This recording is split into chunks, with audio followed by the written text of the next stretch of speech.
साल 10.5 करोड़ आदिवासी जनजाति की संख्या है। जनजातियों के बिना इस देश का विकास संभव नहीं है। बिरसा मुंडा जी उम्र क्या थी? सिर्फ 25 वर्ष। 25 वर्ष में वो ऐसा काम करके चले गए कि हम यहाँ पर बैठ के उनके बारे में आज गौरव कर रहे हैं, फख्र महसूस कर रहे हैं उनके बारे में। अगर हमें 125 वर्ष भी दिए जाते तो हम वो काम नहीं कर पाते। क्यों कहा जाता है उनको भगवान? क्योंकि हमारे लिए वो चले गए, हमारी संस्कृति के लिए वो चले गए, भारत माता की बेड़ियों को तोड़कर आजाद करके वो चले गए। इसलिए हम गौरव दिवस मना रहे हैं।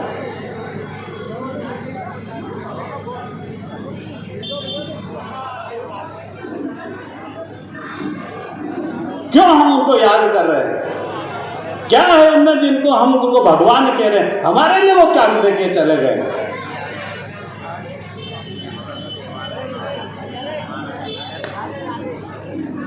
$1875 का वो दिन, जिस दिन कर्मा मुंडा और सुगना मुंडा के घर में एक बालक ने जन्म लिया, नाम था उसका बिरसा मुंडा। आगे जाकर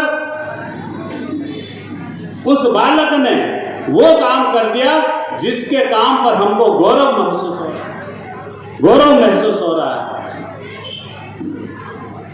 तो साथियों, आज हम यहाँ पर बैठे हुए तो हमको जानना पड़ेगा कि बिरसा मुंडा जी को क्यों हम भगवान कह के पुकारते थे।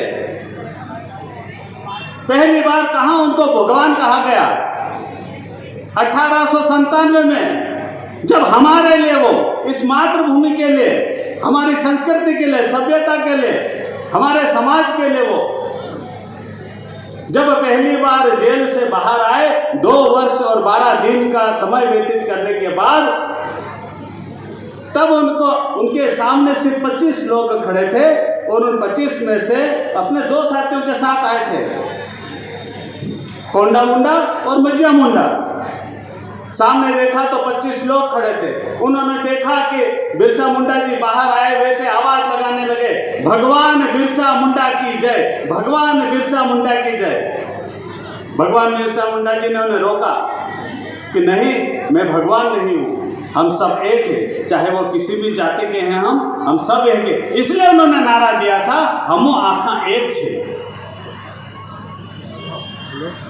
तब उनके साथी धर्मी ने उनसे कहा कि भगवान, आपने इतना काम किया, हमारे लिए जेल गए हैं, रात दिन हमारे लिए चिंता करते रहते हैं, इस देश के बारे में चिंता करते रहते हैं, इस मिट्टी के बारे में चिंता करते रहते हैं, और हम आपको भगवान न कहें, ऐसा हो नहीं सकता।